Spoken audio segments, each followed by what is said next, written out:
Yeah, it's pretty sleek. Like I said, this is like, if I was going to do a heat shield university, this would be the imagery and way to install this. It's an excellent approach, thought of everything in advance. This is where planning your build makes a huge difference.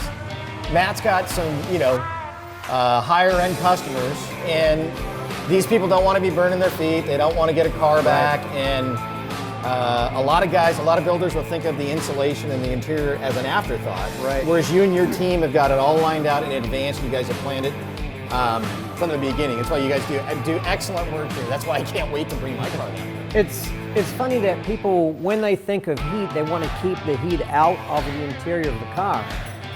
But it starts somewhere else. It starts from the underside of the car and it radiates through to the interior.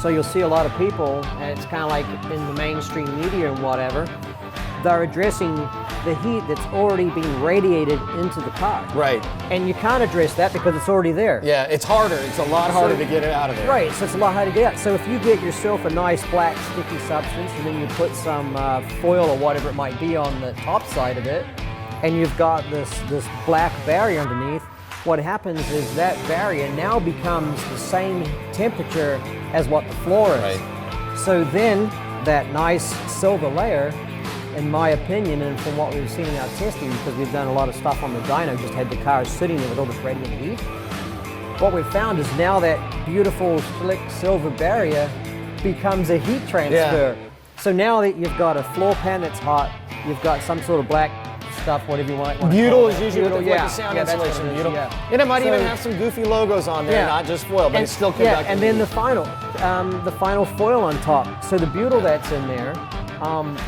that was really made for probably some other applications earlier, and now it's turned into something that it works great for stereos and things like that. But we've found that it's not the way to control heat. Start from under the car so the heat does not get to the top, and then address the small amount of heat that what might be on the inside. Yeah, I think a lot of builders will just throw down a butyl and foil sound dampener like that, and they'll just pray that it does what it says it's going to do. And the butyl is designed to stop, the butyl and the foil work together to stop vibration. Right. But that thermal, or that acoustical energy gets turned into low-level thermal energy. That's how you defeat sound, is you're changing it. Like think of a suppressor on a gun.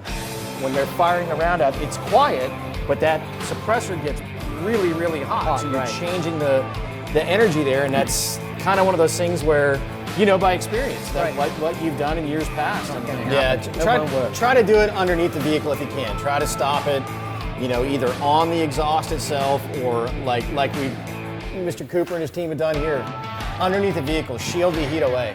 Another cool thing I wanted to mention too before I forget is this awesome little channel you have here where you have, is it wire, fuel lines? Yeah, fuel lines going there, yeah. So another great thing to do there is, you can't see it because it's such a bitchin' cover job here, is they've got the fuel lines already covered with a heat sleeve. Yep. That helps prevent vapor lock. Anything you can do to keep the temperatures down, the fuel, the air, anything like that, it'll really make your ride way more enjoyable and reliable. Right. When you build a custom car like this, you have to put a lot of engineering and thought into it, because nothing is ideal. It's not like you're building, you've got your engine and trans, right? That's a certain size, and you've got the car, it's a certain size. So you can cut some of the interior out, you can do things, but ideal is usually not when you're building a custom car or a hot rod. It's kind of, so you have to do it the best way that you possibly can with the most clearances. And we were talking about that interior heat. Heatshield Products has a great product that can also address the interior heat. We'll get to that. We'll show you how we used it on the firewall in this car, on the inside. Yeah. So I think that's it. We kind of covered everything. So I really wish I could have the keys and drive this thing around, but I don't think that's going to happen. You can in another day or so. We're working on the steering right now, doing some upgrades on that. Before we kind of head to the top side, and get some shots from under the car, let's go over the products that we have in this car. So I think we've got 5 or 6 different products. Okay, so Sticky Shield, we've used that a lot everywhere. Inferno Shield, right here. Turbos are on the floor. That's where a great thing to use when you're really close to like a boosted exhaust. You've got the Hot Rod Sleeve. Stealth Turbo Shield, old and new, because that's the new ones on there, so they look even more beautiful and pretty. And We got the sticky shield, you already said that, right? Sticky shield, yep. And the only other thing would be, I think that's it. I mean, really, you've covered most of the vehicle. And we've got the tape, obviously. Yeah, the edging tape comes with an edging tape. That's Kind fine. of give it like a nice OEM quality finish. Yeah, you did a great job. Thank you very much. It's outstanding. Appreciate it. Yeah. So let's come under and take a look under the build and kind of see what you guys think. Bear in mind that all the pretty stuff, the powder coating, the painting has not been done yet because we're in test mode. So come on in and check it out. Shakedown.